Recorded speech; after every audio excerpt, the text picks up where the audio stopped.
ನಮಸ್ಕಾರ. ಪ್ರಜಾಪಿತ ಬ್ರಹ್ಮಕುಮಾರಿ ಈಶ್ವರೀಯ ವಿಶ್ವವಿದ್ಯಾಲಯ ಸಮರ್ಪಿಸುತ್ತಿರುವ ಜ್ಞಾನಜ್ಯೋತಿ ಕಾರ್ಯಕ್ರಮಕ್ಕೆ ವೀಕ್ಷಕರೆಲ್ಲರಿಗೂ ಆದರದ ಸ್ವಾಗತ. ನಾವು ಕಳೆದ ಹಲವಾರು ಸಂಚಿಕೆಗಳಿಂದ ಗೀತಾ ಭಾವಧಾರೆ ಅನ್ನುವಂತಹ ವಿಶೇಷ ಸರಣಿ ಕಾರ್ಯಕ್ರಮವನ್ನು ಕೇಳ್ತಾ ಬಂದಿದ್ದೀವಿ. ನಾವು ಗೀತಾ ಜ್ಞಾನವನ್ನು ಕೇಳ್ತಾ ಬಂದಿದ್ದೀವಿ, ಅದನ್ನೆಲ್ಲ ಜೀವನದಲ್ಲಿ ಅಳವಡಿಸ್ಕೊಂಡು ನಮ್ಮ ಜೀವನವನ್ನು ಕೂಡ ಪರಿವರ್ತನೆ ಮಾಡಿಕೊಳ್ಳೋಣ ಅಂತ ಹೇಳ್ತಾ ಇಂದಿನ ಸಂಚಿಕೆಯತ್ತ ಸಾಗೋಣ. ಕಳೆದ ಸಂಚಿಕೆಯಲ್ಲಿ ಕೂಡ ನಮ್ಮ ಜೊತೆಗೆ ಇದ್ದರು, ಈಗಲೂ ನಮ್ಮ ಜೊತೆಗಿದ್ದಾರೆ.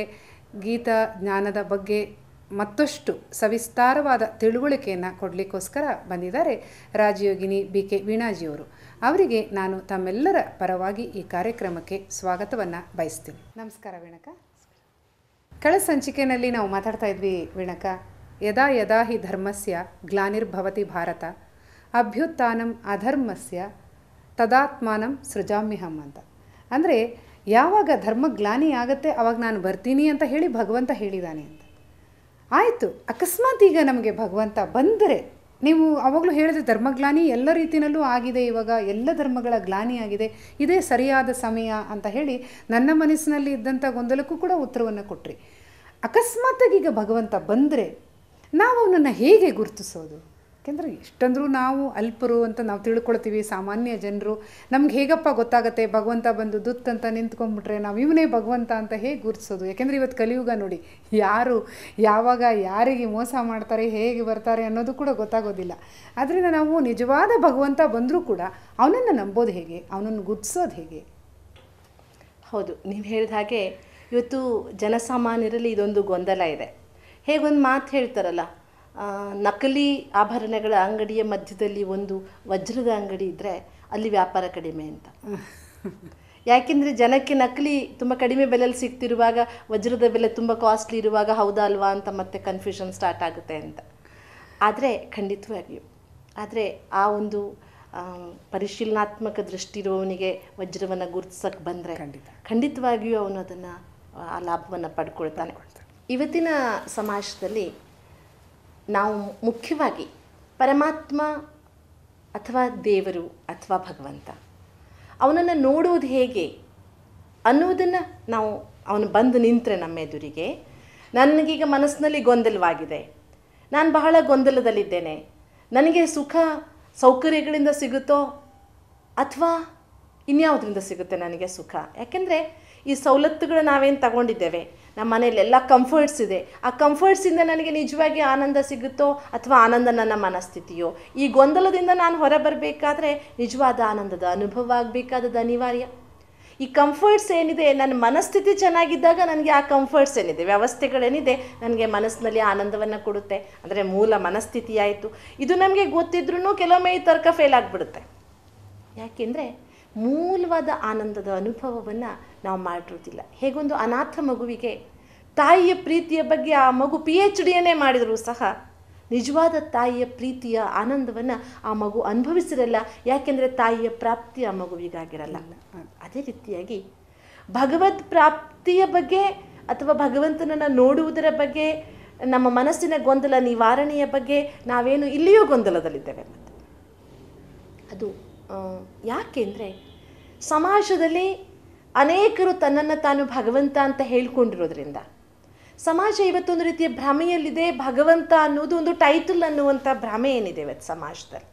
ಹೇಗೆ ನೋಡಿ, ನಾವಿವತ್ತು PhD ಅಂತ ಕೊಡ್ತೇವೆ, ಕಲಾರತ್ನ ಅಂತ ಕೊಡ್ತೇವೆ, ಇನ್ನೇನೋ ಕೊಡ್ತೇವೆ, ಅಥವಾ ನಮ್ಮ ಕೇಂದ್ರ ಸರ್ಕಾರ ಒಂದಿಷ್ಟು ಪ್ರಶಸ್ತಿಗಳನ್ನು ಪದ್ಮಶ್ರೀ, ಪದ್ಮಭೂಷಣ ಇಂತಿಂಥ ಸಾಧನೆಗೆ ಸಿಗುತ್ತೆ, ಭಾರತ ರತ್ನ. ಹಾಗೆ ಭಗವಂತ ಅನ್ನೋದು ಒಂದು ಪ್ರಶಸ್ತಿ ಅನ್ನುವಂಥ ಭಾವನೆ ಏನೊಂದು ಕ್ರಿಯೇಟ್ ಆಗಿದೆ. ಇದು ಮೊದಲು ನಿವಾರಣೆಯಾಗಬೇಕು. ಭಗವಂತ ಅನ್ನೋದೊಂದು ಉಪಾಧಿಯಲ್ಲ, ಭಗವಂತ ಅನ್ನೋದೊಂದು ಬಿರುದಲ್ಲ, ಭಗವಂತ ಅನ್ನುವುದು ನಾವು ಅಚೀವ್ ಮಾಡಬಹುದಾದಂತಹ ಒಂದು ಡಿಗ್ರಿ ಅಲ್ಲ. ಆದ್ದರಿಂದ ಅದು ನಮಗೆ ಸ್ಪಷ್ಟವಾಗಬೇಕಾದ್ರೆ ಭಗವಂತನೇ ಹೇಳಿರುವಂಥ ಸತ್ಯಜ್ಞಾನದ ಕಡೆಗೆ ನಾವು ಮುಖ ಮಾಡಬೇಕಾದದ್ದು ಅವಶ್ಯವಾಗ್ತದೆ. ಅಂದರೆ ನೋಡಿ, ಭಗವಂತ, ದೇವರು, ಪರಮಾತ್ಮ ಈ ಶಬ್ದಕ್ಕೆ ಬಹುವಚನ ಇಲ್ಲ. ಸ್ಪಷ್ಟವಾದ ಉಕ್ತಿ ಏನು ಅಂದರೆ ಇರುವವನು ಭಗವಂತ ಒಬ್ಬನೇ. ಈ ಭಗವಂತ ಯಾರು? ಒಬ್ಬನು ಅಂದರೆ ಯಾರು? ಹಾಗಾದರೆ ಇವನ ಇವನ ಇವನ ಇವನ ಯಾರನ್ನ ಭಗವಂತ ಅಂತ ಹೇಳಬೇಕು? ಈ ಗೊಂದಲದಲ್ಲಿ ನಾವೇನೇನಿದ್ದೇವೆ, ಈ ಭಗವಂತ ಎನ್ನುವ ಶಬ್ದವನ್ನು ಸ್ವಲ್ಪ ಪರಮಾತ್ಮ ಎನ್ನುವ ಶಬ್ದಕ್ಕೆ ನಾವು ಟ್ರಾನ್ಸ್ಲೇಟ್ ಮಾಡಿಕೊಂಡ್ರೆ, ಪರಮಾತ್ಮ ಎನ್ನುವುದನ್ನು ನಾವು ಸ್ಪಷ್ಟೀಕರಿಸ್ಕೊಂಡಾಗ ಯಾರನ್ನು ಪರಮಾತ್ಮ ಅಂತ ಹೇಳಬೇಕು ಅಂತಲೂ ಗೀತಾಚಾರ್ಯನೇ ಹೇಳಿದ್ದಾರೆ. ಯಾರಿಗೆ ಭಗವಂತ ಅಂತ ಹೇಳ್ಬೋದಪ್ಪ? ಬಹಳ ಸ್ಪಷ್ಟವಾಗಿ ನಾವು ಕಾಣುವಂತಹ ಗೀತಾಬೋಧೆಯಲ್ಲಿ ನಾವು ಕಾಣುವಂತಹ ಪರಮಾತ್ಮ ಪರಿಚಯವನ್ನು ನಾವಿಲ್ಲಿ ಸ್ಪಷ್ಟಪಡಿಸಿಕೊಳ್ಳುವುದು ಸಾಧ್ಯವಾದರೆ, ಕವಿಂ ಪುರಾಣಂ ಅನುಶಾಸಿತಾರಂ ಅಣೋಃ ಅಣಿಯಾಂಸಂ ಅನುಸ್ಮರೇದ್ಯ ಸರ್ವಸ್ಯ ದಾತಾರಾಂ ಅಚಿಂತ್ಯ ರೂಪಂ ಆದಿತ್ಯವರ್ಣಂ ತಮಸಃ ಪರಸ್ತಾತ್. ಎಂಥ ಸುಂದರವಾದಂಥ ಅರ್ಥ. ಪರಮಾತ್ಮ ತನ್ನ ಪರಿಚಯವನ್ನು ಹೇಳ್ತಾ ತಾನು ಯಾರು, ಅವ್ಯಕ್ತ ನಾನು, ಎಲ್ಲರೂ ಕವಿ ಪುರಾಣಗಳಲ್ಲಿ ವರ್ಣನೆ ಮಾಡಿರುವಂತಹ ಅಣುವಿಗಿಂತ ಸೂಕ್ಷ್ಮವಾದಂತಹ ಅಣೋಹೋ ಅಣಿಯಾಂಸಂ ಅನುಸ್ಮರೇದ್ಯ, ನೆನಪು ಮಾಡುವುದಕ್ಕೆ ಯೋಗ್ಯವಾದವನು, ಸ್ಮರಣೆ ಮಾಡುವುದಕ್ಕೆ ಯೋಗ್ಯನಾದವನು, ಸರ್ವಸ್ಯ ದಾತಾರಾಮ್, ಎಲ್ಲವನ್ನ ಕೊಡುವಂಥವನು, ಅಚಿಂತ್ಯ ರೂಪಂ, ನನಗೆ ಚಿಂತೆಯೇ ಇಲ್ಲ, ಅಚಿಂತ್ಯ ರೂಪ ನಾನು, ಆದಿತ್ಯವರ್ಣ, ನಾನು ಒಂದು ಬಹಳ ಸುಂದರವಾದ ಸೂರ್ಯ ಪ್ರಕಾಶದಂತೆ ಇರುವವನು. ಈ ರೀತಿಯಾಗಿ ತನ್ನ ಪರಿಚಯವನ್ನು ಏನು ಪರಮಾತ್ಮ ತಿಳಿಸ್ಕೊಡ್ತಾನೆ, ಅದನ್ನು ನಾವು ಸ್ಪಷ್ಟಪಡಿಸ್ಕೊಳ್ತಾ ಇನ್ನೂ ಮುಂದುವರೆದು ಪರಮಾತ್ಮನ ಪರಿಚಯವನ್ನು ನಮ್ಮ ಮುಂದೆ ಮನದಟ್ಟು ಮಾಡಿಕೊಳ್ತಾ, ಜ್ಯೋತಿಷಾಮಪಿ ತಜ್ಯೋತಿ ತಮಸಃ ಪರಮುಚ್ಯತೆ, ಕತ್ತಲೆಯೇ ಇಲ್ಲದಂತಹ ಬೆಳಕು ನಾನು, ಜ್ಞಾನಂ ಜ್ಞೇಯಂ ಜ್ಞಾನಗಮ್ಯಂ, ಜ್ಞಾನ ತಿಳಿಯಲು ಯೋಗ್ಯವಾದ ಜ್ಞಾನ ನಾನು, ಜ್ಞಾನದ ಗಮ್ಯವೂ ನಾನು, ಹೃದಯ ಸರ್ವಸ್ಯ ವಿಷ್ಟಿತಂ, ಎಲ್ಲರ ಹೃದಯದಲ್ಲಿ ನೆಲೆಸುವಂತಹ ಶಕ್ತಿ ನಾನು. ಯಾವುದು ಸ್ಥೂಲ ವಸ್ತುವಾದರೆ ಎಲ್ಲರ ಹೃದಯದಲ್ಲಿ ಸ್ಥಾನ ಪಡೆಯುವುದು ಸಾಧ್ಯವೇ ಇಲ್ಲ. ಅವನೊಂದು ಬೆಳಕಾಗಿರುವುದರಿಂದ ಎಲ್ಲರ ಹೃದಯದಲ್ಲಿ ಅವನಿಗೆ ಸ್ಥಾನವಿದೆ. ನಮಗೆ ಸ್ಪಷ್ಟತೆ, ನಾವಿಲ್ಲಿ ಹೇಳ್ತಿರೋ ಉದ್ದೇಶ ಭಗವದ್ಗೀತಾ ಪಠಣದ ಉದ್ದೇಶವಲ್ಲ. ಭಗವದ್ಗೀತೆಯಲ್ಲಿಯೇ ಪರಮಾತ್ಮ ತನ್ನ ಪರಿಚಯವನ್ನು ಏನು ತಿಳಿಸ್ಕೊಡ್ತಾನೆ, ಸ್ಪಷ್ಟವಾಗಿ ಹೇಳ್ತಾನೆ, ನಾನೊಂದು ಬೆಳಕು, ನಾನು ಸರ್ವಶಕ್ತನಾದವನು, ನನ್ನನ್ನು ನೀನು ಹೇಗೆ ನೆನಪು ಮಾಡಿದ್ರೆ ನನ್ನನ್ನು ನೋಡ್ಬೋದು. ಇಲ್ಲಿ ಬಹಳ ಮುಖ್ಯವಾದ ಇನ್ನೊಂದು ಅಂಶ ಏನಿದೆ ಗೊತ್ತಾ, ನಮ್ಮೆದುರಿಗೆ ಭಗವಂತ ಬಂದರೆ ನಾವು ಹೇಗಪ್ಪ ನೋಡಬಹುದು ಅನ್ನುವ ಪ್ರಶ್ನೆಗೆ ನೋಡಿ, ಯಾರನ್ನೇ ನಮ್ಮ ಎದುರಿಗೆ ಬಂದರೂ ನಾವು ನೋಡಬೇಕಾದ್ರೆ ಕಣ್ಣು ತೆರೆಯೋದು ಬೇಕಾದ್ದು ಅನಿವಾರ್ಯ ಅಲ್ವಾ? ನಾವು ಹೌದು, ಕಣ್ಣು ತೆರೆದೇ ಇದ್ರೆ ನಾವು ಹೆಂಗೆ ನೋಡ್ತೇವೆ? ನಾವು ಸಹ ಇವತ್ತು ಕಣ್ಣು ಮುಚ್ಕೊಂಡು ಬಿಟ್ಟಿದ್ದೇವೆ ಎಲ್ಲರೂ. ಸ್ಥೂಲ ಕಣ್ಣುಗಳಿಗೆ ಬೇಕಾದಷ್ಟು ಸುಂದರವಾದ ಚಶ್ಮಾ ಹಾಕ್ತೇವೆ, ಅದಕ್ಕೆ ಬೇಕಾದಷ್ಟು ಅಲಂಕಾರಗಳನ್ನು ಮಾಡ್ಕೊಳ್ತಿದ್ದೇವೆ, ಕಣ್ಣು ಚೆನ್ನಾಗಿರಲಿ ಅಂತ ಎಕ್ಸರ್ಸೈಸ್ ಮಾಡ್ತೇವೆ, ಬೇಡ ಕಣ್ಣಿಗಾಗಿ ನಾವು ಏನೆಲ್ಲ ಕಸರತ್ತು ಮಾಡ್ತೇವೆ. ಆದರೆ ಸ್ಥೂಲ ಕಣ್ಣು ನೋಡಲಾರದ್ದು ಈ ಜಗತ್ತಿನಲ್ಲಿ ಬಹಳಷ್ಟಿವೆ. ಆದ್ದರಿಂದ ಹೇಳ್ತಾರೆ ನೋಡಿ,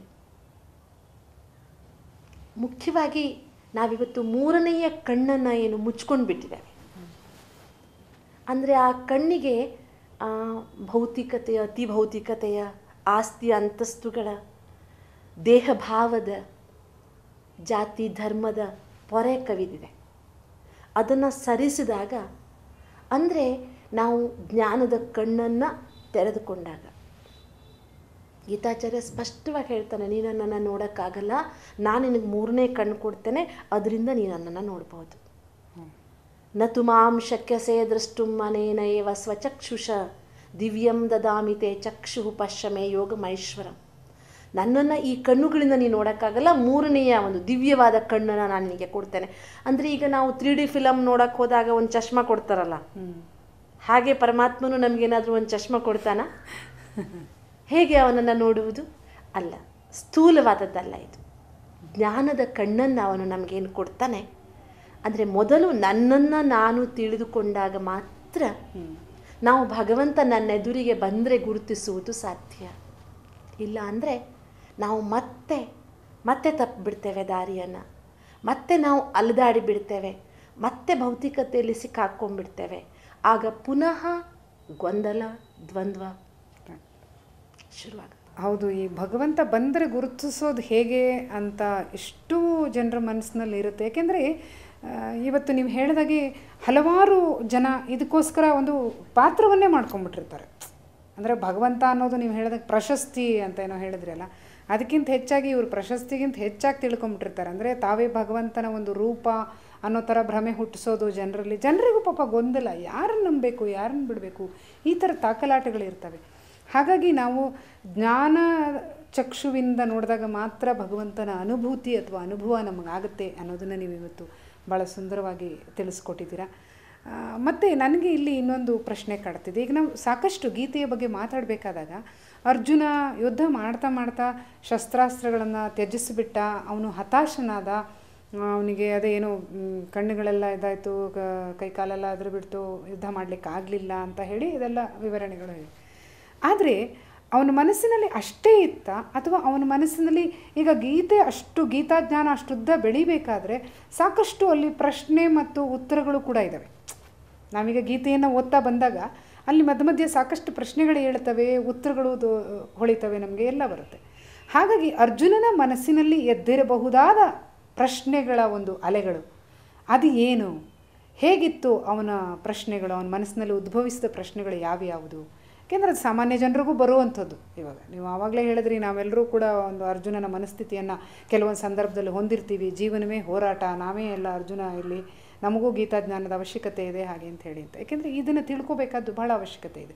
ಅರ್ಜುನನ ಮನಸ್ಸಿನಲ್ಲಿ ಉದ್ಭವಿಸಿರಬಹುದಾದ ಪ್ರಶ್ನೆಗಳೇನೇನು, ಯಾತಕ್ಕೋಸ್ಕರ ಅವನು ಯುದ್ಧವನ್ನು ಬೇಡ ಅಂತ ಹೇಳ್ದ, ಕಾರಣಗಳೇನು ಅದಕ್ಕೆ ಅನ್ನೋದನ್ನು ಸ್ವಲ್ಪ ವಿಸ್ತಾರವಾಗಿಯೇ ನೀವು ಹೇಳಿಬಿಟ್ರೆ ಒಳ್ಳೆಯದು ಅಂತ ಅಂದ್ಕೊಳ್ತೀನಿ ನಾನು. ತುಂಬ ಗಂಭೀರವಾದಂತಹ ಒಂದು ಸಂದರ್ಭ ಅಂತ ಹೇಳ್ಬೋದು ನಾವು ಅದನ್ನು. ಇವತ್ತಿನ ಜೀವನದ ರಣರಂಗದಲ್ಲಿಯೂ ಸಹ ನಾವು ಅಂತಹ ಸನ್ನಿವೇಶಗಳನ್ನು ತುಂಬ ಕಾಣ್ತೇವೆ. ಹೀಗಿರುವಾಗ ಇವತ್ತೇನಾಗಿದೆ ಅಂದರೆ ಹಂಬಲ ಎಲ್ಲರಿಗೂ ಇದೆ. ಆದರೆ ಹಂಬಲವನ್ನು ಉದ್ದೇಶವನ್ನಾಗಿ ಮಾಡಿಕೊಂಡು ಅದನ್ನೇ ಗುರಿ ಮಾಡಿಕೊಂಡು ಅದನ್ನು ತಲುಪುವ ಹಂತದಲ್ಲಿ ಮನುಷ್ಯ ಕೆಲವೊಮ್ಮೆ ಅಗಾಧವಾಗಿ ಸೋತೋಗ್ತಾನೆ. ಆಗಲ್ಲ ಅಂತ ಒಂದು ರೀತಿ ನಿರಾಶನಾಗ್ಬಿಡ್ತಾನೆ, ಹತಾಶ ಭಾವನೆ ಬಂದ್ಬಿಡುತ್ತೆ. ಇಂತಹ ಸಂದರ್ಭದಲ್ಲಿ ಮನುಷ್ಯನಲ್ಲಿ ಉದ್ಭವಿಸಬಹುದಾದ ಸಾಮಾನ್ಯ ಪ್ರಶ್ನೆಗಳನ್ನೇ ಅರ್ಜುನನ ಬಾಯಲ್ಲಿ ಹೇಳಿಸಲಾಗಿದೆ. ಅದನ್ನೇ ನಾನು ಕೇಳಬೇಕು ಅಂತ. ಆ ಪ್ರಶ್ನೆಗಳನ್ನು ನಾವು ಯೋಚನೆ ಮಾಡ್ತಾ ಹೋದರೆ, ಇವತ್ತಿನ ವರ್ತಮಾನಕ್ಕೆ ಅದನ್ನು ಅಪ್ಲೈ ಮಾಡಿಕೊಂಡ್ರೆ ನಿಜವಾಗಿಯೂ ಸಹ ಈ ಪ್ರಶ್ನೆಗಳಿಗೆ ಉತ್ತರ ಕೊಡುವುದಕ್ಕೂ ಸಾಮರ್ಥ್ಯ ಇರುವುದು ಒಬ್ಬನೇ ಭಗವಂತನಿಗೆ. ಖಂಡಿತ. ಆ ಪ್ರಶ್ನೆಗಳು ಎಲ್ಲರಿಗೂ ಸಹ ಆಗಾಗ ಉಂಟಾಗ್ತಾ ಇರುತ್ತೆ. ಅದನ್ನು ನಿವಾರಣೆ ಯಾವ ಮನುಷ್ಯನಿಂದನೂ ಸಾಧ್ಯವಿಲ್ಲ. ಅಂಥ ಪ್ರಶ್ನೆಗಳವು. ಆ ಪ್ರಶ್ನೆಗಳಿಗೆ ಸರಿಯಾದ ಉತ್ತರ ಪರಮಾತ್ಮ ಭಗವಾನ್ ವಾಚದಲ್ಲಿ ನೀಡ್ತಾರೆ. ಅದ್ರ ಬಗ್ಗೆ ನಾವು ಚಿಂತನೆ ಮಾಡಬೇಕಾದ್ರೆ, ಅಂದರೆ ಮೂಲವಾಗಿ ನಮಗೆ ನಮ್ಮ ಮುಂದೆ ಇರಬೇಕಾದಂತಹ ಸತ್ಯ ಏನು ಅಂದರೆ, ಖಂಡಿತವಾಗಿಯೂ ನಾವು ಇಂತಹ ಪ್ರಶ್ನೆಗಳಿಂದ ಹೊರಬರಬೇಕು, ಖಂಡಿತವಾಗಿಯೂ ಹೊರಬರಬೇಕು. ಅದಕ್ಕಾಗಿ ನಾವು ಜ್ಞಾನಿ ಆಗಬೇಕು. ಮುಖ್ಯವಾಗಿ ಅರ್ಜುನನ ವಿಷಾದವನ್ನು ನಾವು ಗಮನಿಸಿದ್ರೆ ಇಲ್ಲಿ ನಾವು ಅರ್ಥಪೂರ್ಣವಾದಂಥ ಕೆಲವು ಚಿಂತನೆಗಳನ್ನು ಅವಶ್ಯವಾಗಿ ಯೋಚನೆ ಮಾಡಬೇಕಾಗುತ್ತೆ. ಎಲ್ಲಿಯೂ ತನ್ನ ಪ್ರಶ್ನೆಗಳಲ್ಲಿ ನನಗೆ ಈ ಯುದ್ಧ ಮಾಡೋದ್ರಿಂದ ಮೋಕ್ಷ ಹೇಗೆ ಸಿಗುತ್ತೆ ಅಂತ, ಅಥವಾ ಆತ್ಮಜಿಜ್ಞಾಸೆಯಾಗಲಿ ಪ್ರಕೃತಿ ಸ್ವಭಾವದ ಚಿಂತನೆಯಾಗಲಿ ಅವನ ಪ್ರಶ್ನೆಯಲ್ಲಿ ಮೂಡಿ ಬರಲೇ ಇಲ್ಲ. ಅಲ್ಲಿ ಮೂಡಿ ಬಂದಂತಹ ಪ್ರಶ್ನೆಗಳನ್ನು ಒಂದಷ್ಟು ನಾವು ಗಮನಿಸ್ತಾ ಹೋದರೆ, ಮೊದಲನೇದಾಗಿ ನಾವು ಈಗಾಗಲೇ ಚಿಂತನೆ ಮಾಡಿರುವ ಹಾಗೆ ಅವನು ಹೇಳ್ತಾನೆ, ಸ್ವಜನ ಹತ್ಯೆಯಿಂದ ಶ್ರೇಯಸ್ಸಾಗುವುದಿಲ್ಲ, ಅದಕ್ಕೆ ನನಗೆ ಯುದ್ಧ ಬೇಡ. ಈಗಾಗಲೇ ನಾವು ಅದಕ್ಕೆ ಉತ್ತರವನ್ನು ಕಂಡುಕೊಂಡಿದ್ದೇವೆ. ಸ್ವಜನರು ಅಂದರೆ ಯಾರು, ಅದು ಅರ್ಥವಾಗದೆ ನಾವಿವತ್ತು ಗೊಂದಲದಿದ್ದೇವೆ. ಇವತ್ತಿನ ಸಮಾಜದಲ್ಲಿಯೂ ಸಹ ನಾವೇನು ಹೇಳ್ತೇವೆ, ನನ್ನವರಿಗಲ್ದಿರೋದು, ನನ್ನವರಿಂದ ದೂರ ಆಗುವಂಥ ಇಂಥ ಕೆಲಸ ನನಗೆ ಬೇಡ, ನಾನು ಸತ್ರು ಪರವಾಗಿಲ್ಲ, ನಮ್ಮವ್ರ ಜೊತೆಗೆ ಸಾಯ್ತೇನೆ, ಹೀಗೆ ಮಾತನಾಡುವವರನ್ನು ನಾವು ನೋಡ್ತೇವೆ. ಯಾರು ನಮ್ಮವರು ಅಂತ ನಾವು ವಿಚಾರ ಮಾಡೋದು ನಾವು ಬಹಳ ಅಗತ್ಯವಾಗಿ ವಿಚಾರ ಮಾಡಿದ್ದೀವಿ. ಅದ್ರ ಬಗ್ಗೆ ನಾನು ಎನ್ನುವುದು ಎಲ್ಲಿ ತನಕ ನಮಗೆ ಸ್ಪಷ್ಟವಾಗುವುದಿಲ್ಲ. ನನ್ನತನ ಅನ್ನುವುದು ಎರಡು ಅರ್ಥದಲ್ಲಿ ಬರುತ್ತೆ. ಒಂದು ಆತ್ಮಿಕ ಅರ್ಥದಲ್ಲಿ ನನ್ನತನ, ಇನ್ನೊಂದು ಈಗೋಯಿಸ್ಟಿಕ್ ಅಭಿಮಾನದಿಂದ ಬರುವ ನನ್ನತನ. ಆದ್ದರಿಂದ ನಾನು ಯುದ್ಧ ಮಾಡುವುದಿಲ್ಲ ಎನ್ನುವುದು ಅಭಿಮಾನದಿಂದ ಬಂದರೆ, ಸ್ವಜನ ಅಂತ ಹೇಳುವಾಗ ಅಲ್ಲಿಯೂ ಮತ್ತೆ ಪುನಃ ಸ್ವಾರ್ಥ ಅಥವಾ ತನ್ನದ ಒಂದು ಮಿತಿಯೊಳಗೆ ಮಾತನಾಡ್ತಾನೆ. ತಾನು ಎಂದರೆ ಒಂದು ಚೇತನ, ನೆನ್ನೆಯೂ ಇದ್ದೆ ನಾಳೆಯೂ ಇದ್ದೆ ಈ ಕಲ್ಪನೆಯಿಂದ ಅವನು ಹೊರಗೆ ಬಂದಿರ್ತಾನೆ, ಅಥವಾ ಅದರ ಅರಿವೇ ಇರೋದಿಲ್ಲ. ಅಂದರೆ ಇಲ್ಲಿ ಗಮನಿಸಬೇಕಾದದ್ದೇನು, ಅವನಿಗೆ ಆತ್ಮಜ್ಞಾನ ಇರಲಿಲ್ಲ ಅಂತಲ್ಲ. ನಾವು ಈ ಹಿಂದೆಯೂ ಅನೇಕ ಸಲ ಯೋಚನೆ ಮಾಡಿರುವ ಹಾಗೆ, जानना अलग है और समझना अलग है. हम जानते बहुत कुछ है पर समझते बहुत कम है. ವಿಷಯಗಳು ಅನೇಕ ಗೊತ್ತು ನಮಗೆ, ಆದರೆ ಅದು ನನಗೆ ಅಂತ ಮನವರಿಕೆಯಾಗಿಲ್ಲ.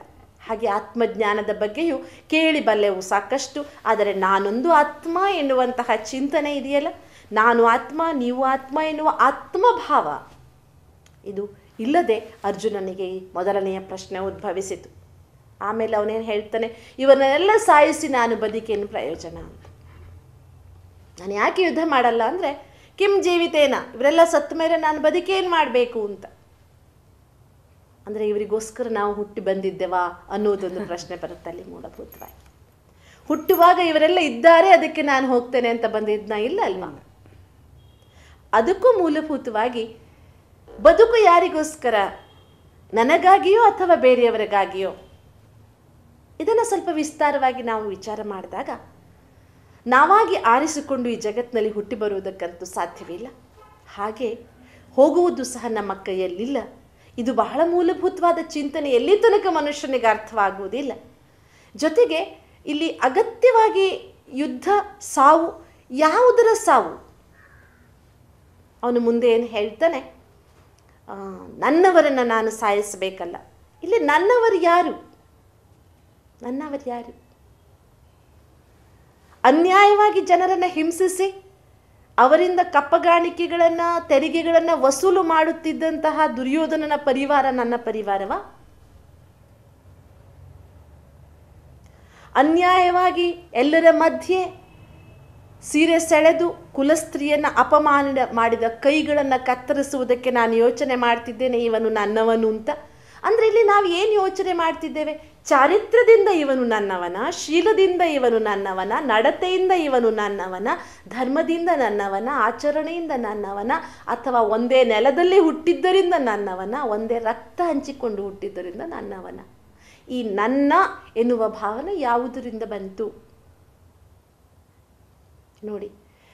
ಅದೇ ಅರ್ಜುನನಿಗೆ ಇವನನ್ನು ಸಾಯಿಸಲೇಬೇಕೆನ್ನುವ ಮನೋಭಾವವಿತ್ತು. ಆದರೆ ಮತ್ತೆ ಯಾವಾಗ ಅಲ್ಲಿ ದೇಹ ಭಾವ ಬಂದ್ಬಿಡ್ತು, ಸಂಕುಚಿತ ಭಾವ ಬಂತು, ಆಗ ಅವನಿಗೆ ಶೀಲ ಮುಖ್ಯವಾಗಲಿಲ್ಲ, ಚಾರಿತ್ರ್ಯ ಮುಖ್ಯವಾಗಲಿಲ್ಲ, ದೇಶ ಧರ್ಮ ಮುಖ್ಯವಾಗಲಿಲ್ಲ, ಕೇವಲ ರಕ್ತ ಸಂಬಂಧವೇ ಮುಖ್ಯವಾಯಿತು.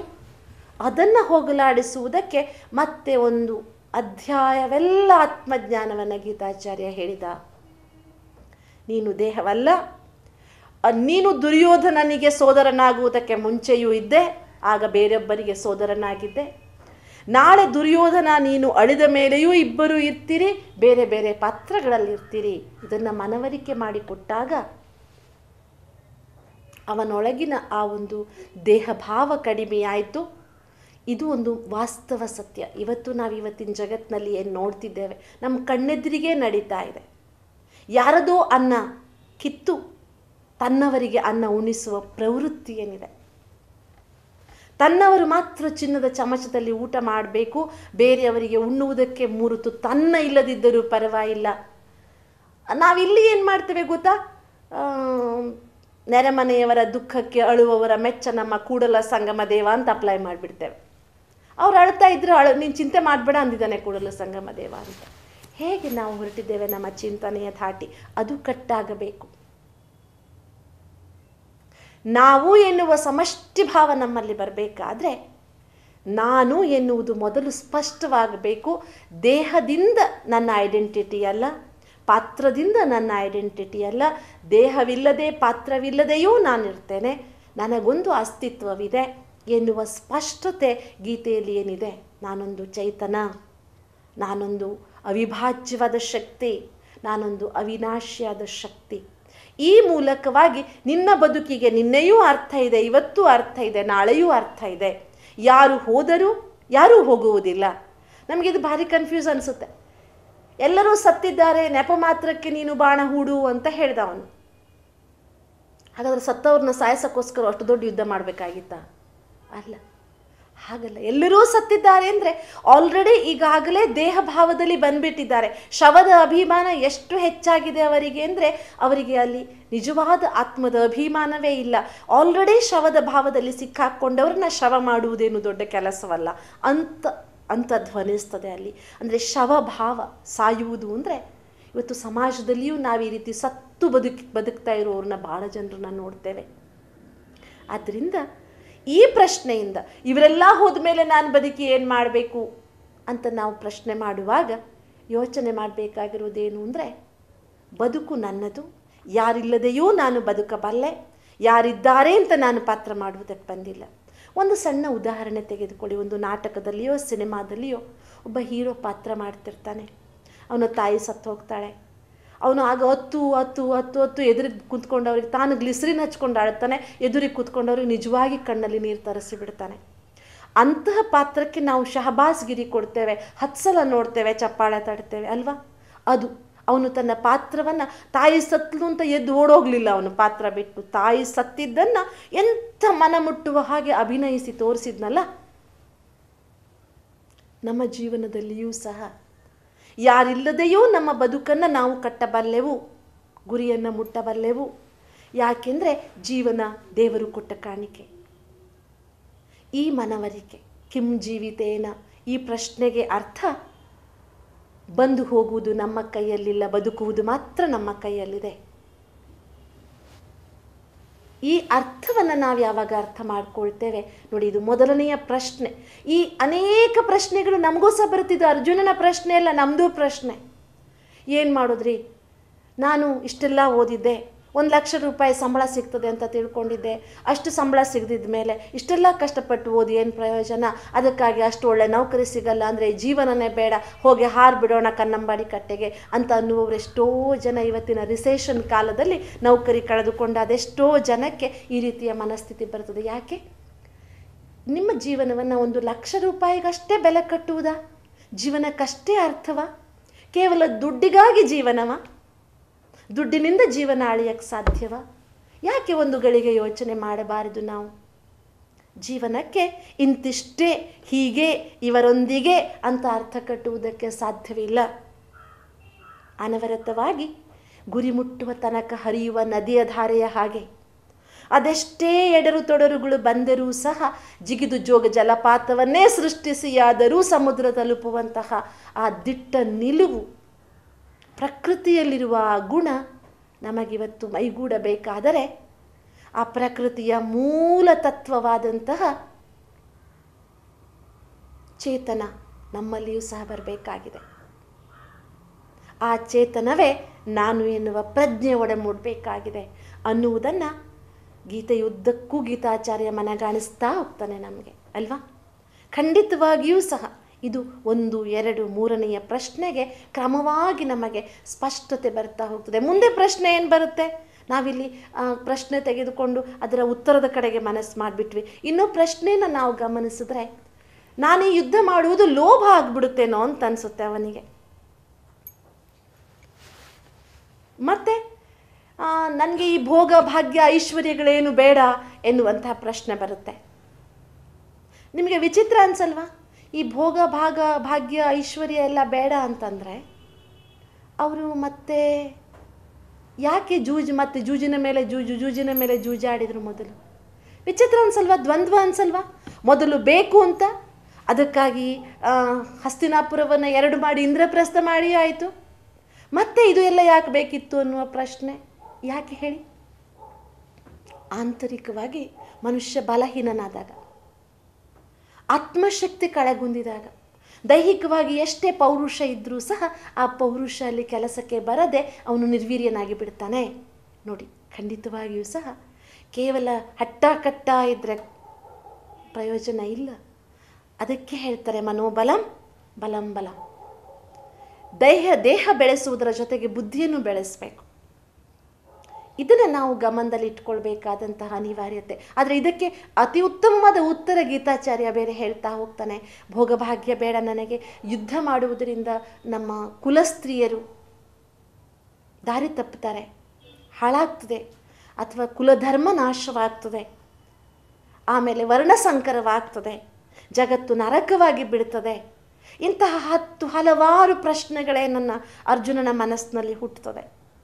ನಾವು ಈ ಒಂದೊಂದೇ ಪ್ರಶ್ನೆಯನ್ನು ನಮ್ಮ ಮುಂದೆ ಇಟ್ಕೊಂಡು ಪ್ರಶ್ನಿಸ್ಕೊಳ್ಳೋಣ ಅಲ್ವಾ?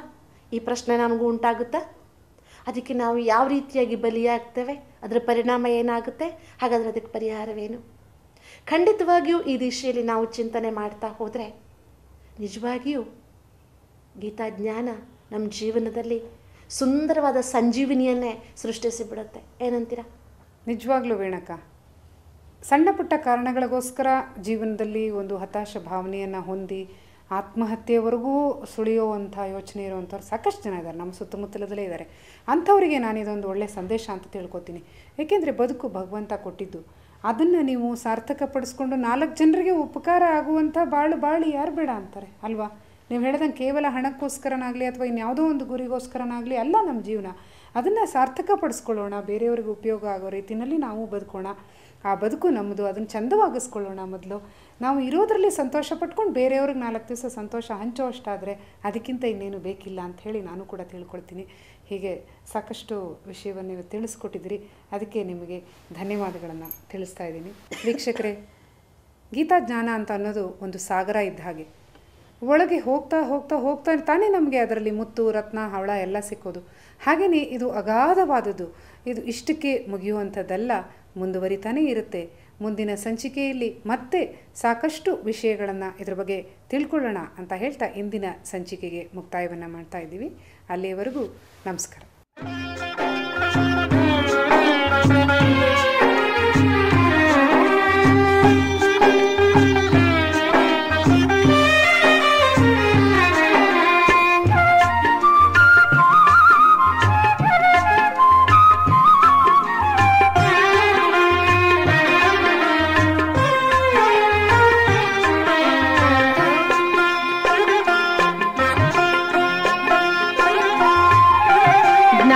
ಸಾಗರ ಪರಮಾತ್ಮ, ಜ್ಞಾನ ಜ್ಯೋತಿಯೇ ಪರಮಾತ್ಮ, ಅವಿನಾಶಿ ತಂದೆಯ ಶಿವ ಪರಮಾತ್ಮ, ಅವಿನಾಶಿ ತಂದೆಯ ಶಿವ ಪರಮಾತ್ಮ.